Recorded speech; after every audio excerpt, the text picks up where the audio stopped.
hoy vamos a hablar sobre los metales. Los metales son los elementos más abundantes de la tabla periódica de los elementos. Se encuentran a la izquierda y al centro de la tabla periódica. La primera columna, que son los metales alcalinos, la segunda, que son los metales alcalino-térreos. En la parte del centro se encuentran los metales de transición y metales de transición interna y los metales pesados. Los metales cuentan con características muy particulares, como su dureza,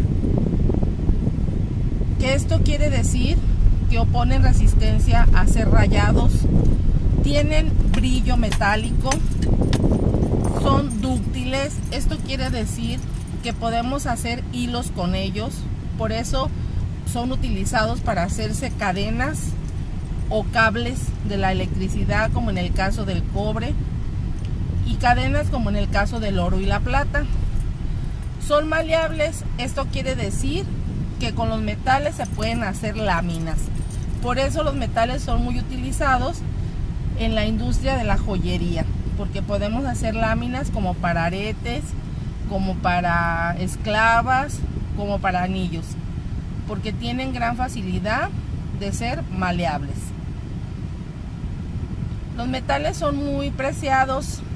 Desde la antigüedad se han utilizado por el hombre para muchos fines. Uno de ellos era para hacer herramientas por su dureza y por su facilidad para moldearlos como se requiere. También se han utilizado en la industria del automóvil. Se utilizaban anteriormente para las carrocerías de los automóviles, de los camiones, para hacer los trenes, para hacer las vías del tren, para hacer puertas, para hacer ventanas, para hacer muchos instrumentos como cazuelas, como recipientes para calentar, porque además son buenos conductores del calor. Los metales, por eso nuestros utensilios de cocina en los que utilizamos son de metal. Entonces, como vemos, los metales tienen muchas características que podemos aprovechar en nuestro diario vivir.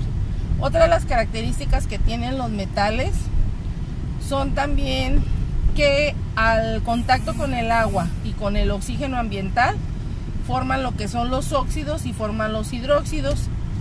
Esto también deteriora los metales, los óxidos, ¿verdad? Porque también al oxidarse un metal, pues pierde su composición adecuada en lo que son puertas y ventanas. Pero hay un metal que no sufre oxidación fácilmente y actualmente se utiliza mucho para hacer puertas o ventanas o cancelería, que viene siendo el aluminio. Además, es muy sorprendente el uso de los metales, porque también se pueden realizar unos compuestos que se llaman hidróxidos, oxidrilos o bases. Estos hidróxidos se utilizan, por ejemplo, en los antiácidos estomacales, como es el aluminio y el magnesio, que al mezclarse con el agua se forma un hidróxido de aluminio y un hidróxido de magnesio, y se utiliza mucho en los antiácidos estomacales. También hay un hidróxido muy utilizado en la industria jabonera, que es el hidróxido de sodio. Al saponificar este hidróxido se forman los jabones, ya sea líquidos o sólidos, champús, etcétera.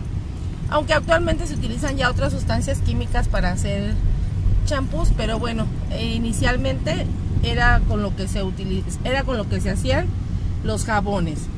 Y bueno, como vemos, tienen muchas utilidades los metales. Son muy importantes para nuestro diario vivir. Los metales generalmente los encontramos en el subsuelo. Hay minas en diferentes partes del mundo de diferentes metales. Precisamente México es uno de los países que son muy ricos en diferentes metales. Entonces, pues los podemos extraer del subsuelo, y como cualquier otra